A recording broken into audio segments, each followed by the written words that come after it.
Selamat malam para netizen dimanapun kita berada, salam inspirasi bagi kita semua. Ya ini, menurut survei LSI DNJA, pasangan Amin disukai pemilih yang berpendidikan tinggi. Wow, IQ-nya sangat tinggi begitu kan, IQ-nya begitu.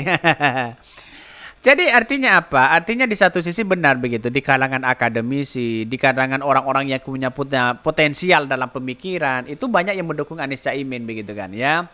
Apalagi gagasan-gagasan perubahan di situ itu sudah menunjukkan bahwa Anies Caimin itu ya luar biasa begitu. Wajar kalau muncul spekulasi di luar sana, dugaan-dugaan yang kuat begitu kan. Tapi pada hakikatnya orang akan berspekulasi begitu kan ya. Kalau ini kan lembaga survei yang dimunculkan itu begitu kan, yang berpendidikan tinggi. Lantas bagaimana dengan Pak Ganjar?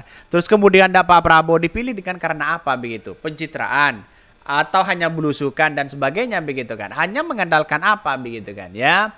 Dan SID aja kan sudah tahu begitu arahnya kemana begitu. Tapi yang jelas secara demokrasi begitu kan ya.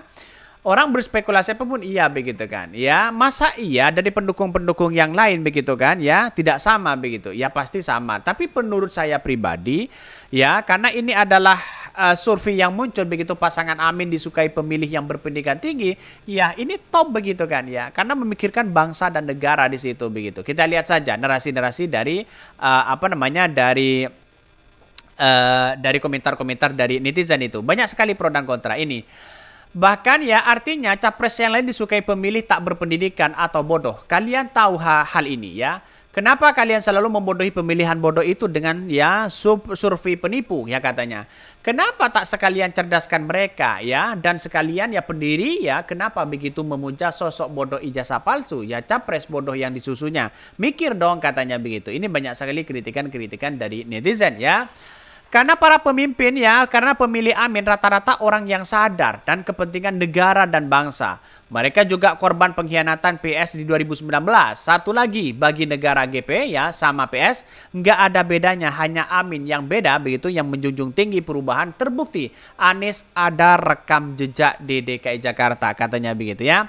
Masalah yang berpendidikan tinggal ya masih kalah jauh, dan yang berpendidikan rendah konsisten pada kerendahan cara berpikir ya. Analisis ini menggiring orang-orang tidak percaya diri menjauh secara intelektual ya, sangat ya riskan ya, bermain dengan ketakutan kaum bawah begitu kan. Artinya apa? Artinya selama ini jangan terlalu percaya terhadap lembaga survei yang muncul begitu kan. Bisa saja begitu dia menganggap bahwa orang yang berpendidikan tinggi begitu kan. Ya lantas bagaimana dengan rakyat kecil? Apakah dia berpendidikan tinggi begitu kan? Jangan terkecoh pada lembaga-lembaga survei yang kemudian hanya memframing begitu ya.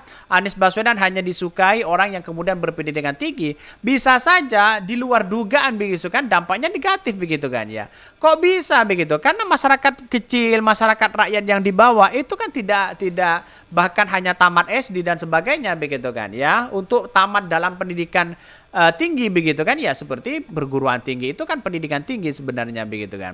Ya para profesor, para doktor di situ begitu kan ya. Mungkin para mahasiswa, mungkin ya di satu sisi Anies Baswedan sangat kencang sekali di situ begitu. Ya karena dukungan-dukungan mereka sangat masif begitu.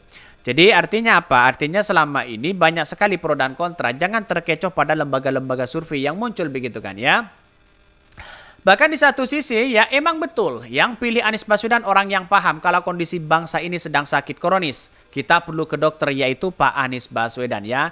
Lembaga survei tukang jilat pantat penguasa. Ini kritikan-kritikan luar biasa begitu kan lembaga-lembaga survei hari ini begitu. Ya gimana lagi coba bayangkan. Ya lembaga survei itu kan intinya kan dibayar mereka begitu. Tergantung sponsornya dari siapa ya. Dan untunglah Anies Baswedan di urutan nomor buncit tanpa sponsor, tanpa membayar lembaga survei yang ada, tiba-tiba di nomor 3 begitu kan. Bisa saja nanti begitu kan tidak di nomor urut 3 begitu. Tapi wallahu alam ya. Semuanya ini kan melihat dengan narasi-narasi yang kemudian muncul di masyarakat bahwa seolah-olah ya pendidikan tinggi itu yang seharusnya mendukung Anies Caimin. Kira-kira seperti itu begitu. Tapi masyarakat berpandangan ya semuanya begitu, tidak hanya pendidikan tinggi begitu. Saya kira pertanyaan JA itu salah begitu kan. Seharusnya ya pasangan Amin disukai dalam pemilih ya dari segi apa kan, seperti itu begitu kan ya. Bahkan ini, DNJA pasangan Amin disukai pemilih yang berpendidikan tinggi katanya ya. Survei ya teranyar di lingkaran survei Indonesia LSI DNJ melaporkan pasangan Anies Baswedan dan Muhaimin Iskandar ya dan duet Ganjar Pranowo dan Mahfud MD ya dari yang jadi rebutan ya kalangan pemilih pendidikan. Masyarakat dengan pendidikan tamat SD di bawah paling banyak memilih Prabowo Gibran katanya 43,1% ya. Sedangkan ya untuk masyarakat dengan latar belakang pendidikan SMP sederajat paling banyak menginjil Prabowo 43,2%. Bahkan sedangkan Anies Baswedan pendidikan tamat D3 atas paling banyak memilih Ganjar Pak Mahfud 40% ya. Bahkan yang Muhaimin mendapatkan suara tertinggi keduanya begitu di kalangan pendidikan D3 di atas ya. Walaupun masih kalah Ganjar Pak Mahfud 27,8% ya. Kalau kita melihat ini begitu kan, kita bongkar satu persatu, mari kita baca. Bagaimana cara menentukan bahwa dia adalah orang yang berpendidikan tinggi? Ya, itu satu begitu, kekeliruan dari lembaga survei.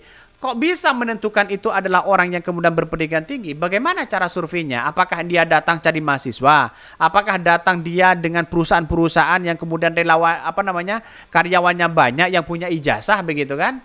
Kan tidak begitu juga begitu kan ya. Lantas bagaimana dia mendukung Pak Ganjar dengan pendidikan misalnya ya SMP di situ. Apa yang mau disurvei di situ begitu kan.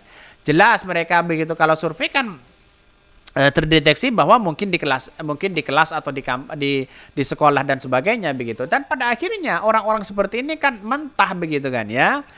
Bahkan ya survei juga mengungkapkan pasangan Prabowo Subianto Gibran Rakabuming berhasil unggul dari pasangan Ganjar dan Pak Mahfud ya, MD, Dates Anies Baswedan Muhaimin Iskandar. Bahkan dia menjelaskan bahwa meski pasangan Prabowo Gibran unggul namun jarak perolehan tidak terlalu besar dengan pasangan Ganjar Mahfud. Selisih kedua hanya sebesar 2,4%. Namun dengan pasangan Prabowo Gibran unggul ya telak dari Anies Baswedan dengan jarak 40-23% ya, sedangkan Anies Baswedan 21% ya. Bahkan sekedar catatan survei dilakukan dengan metode survei tatap muka begitu kan. Padahal ini tatap muka gimana begitu? Responnya hanya 1.200 begitu ya. Jadi bayangkan begitu, apakah teman-teman masih percaya terhadap lembaga survei? Jangan terkecoh pada lembaga survei yang kemudian muncul hari ini begitu. Kenapa? Bayangkan lembaga-lembaga survei itu karena mereka dibayar mereka begitu. Jangan terlalu heran. Walaupun Anies Baswedan pemilihannya di dunia disukai pemilih pendidikan tinggi, oke begitu kan. Tapi kan hanya jangan berpatokan seperti itu begitu kan. Bisa saja kena prank mereka begitu.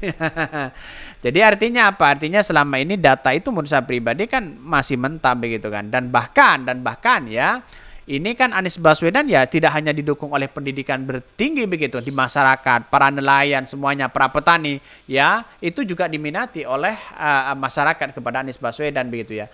Mungkin itu ya yang kami sampaikan. Tonton terus channel Ho dari Podcast Rakyat ini kan ada berita-berita menarik dan viral setiap harinya. Salam para netizen, salam inspirasi bagi kita semua. Jangan lupa di subscribe channel YouTube Ho dari Podcast Rakyat ini.